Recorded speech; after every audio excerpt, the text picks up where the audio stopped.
I've been asked to talk about if talking to oneself actually helps your speaking when it comes to learning English or any other foreign languages. Before I start, I would just like to kind of persuade you into not dissecting your English skills into 4 categories. So don't think of it as 听说读写. Think of it as 2 different steps. So input and output. So output being speaking and writing. Speaking is just one of the ways, one of the output methods. And I find that as a whole, people obsess over speaking more than anything else, more than writing. And I think for most people, it's not necessarily that they struggle with voicing their opinions or putting words together verbally. It's that even when putting words and sentences together on paper, they either lack the vocabulary for it, or their vocabulary isn't of high quality, or they've just not written anything before.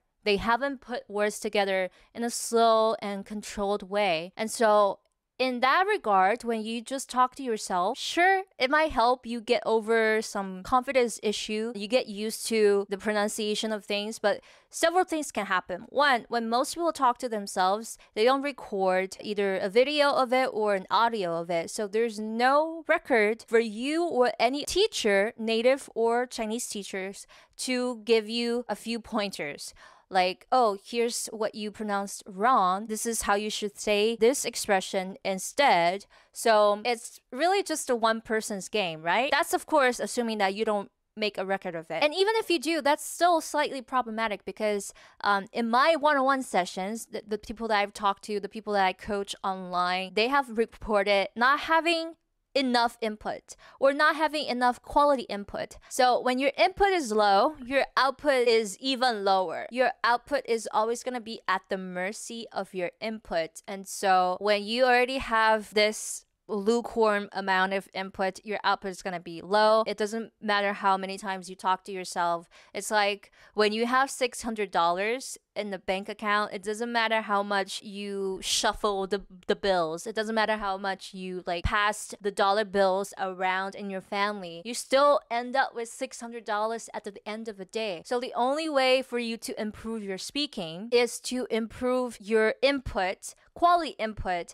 all while at the same time putting out ideas first slowly on a piece of paper in a controlled environment meticulously, and check your pronunciation, check on your expression. If you don't have the budget for a teacher, for a native speaker to give you the guidance, which is fine, most people don't have that budget, myself included, use a proper dictionary or record yourself and then check on it yourself. Look at the dictionary, look at different tools to make sure you phrase things the proper way. The point is, speaking to yourself is not the only way to improve your output. It's not the only way to practice your output.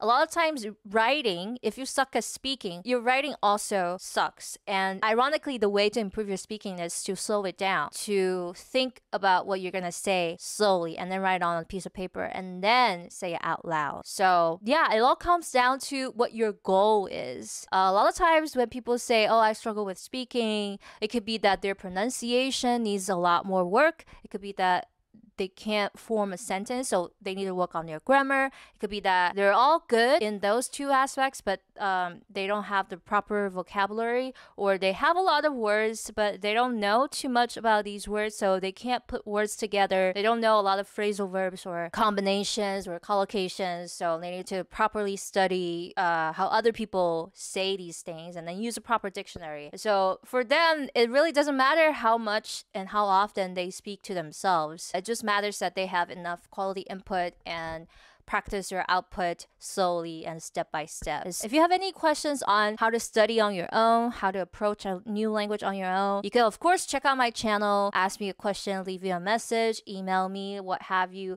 or you could go directly to my self-study guide. It's a booklet that I wrote in 2019. I realized that not a lot of people realize that I have written a book, but this is the best thing you can get, just shy of getting a one-on-one lesson with me. It breaks down different steps and different aspects so you can fully tackle this language systematically. I intentionally made it this thin so it's a quick read. You can read it in one go. You can read it an hour, 2 hours max. And there's a questionnaire in the beginning that analyzes your level, analyzes your approach, and then at the end it gives you a diagnosis and then a few recommendations. Hope this video helps, and I'll see you guys in the next one.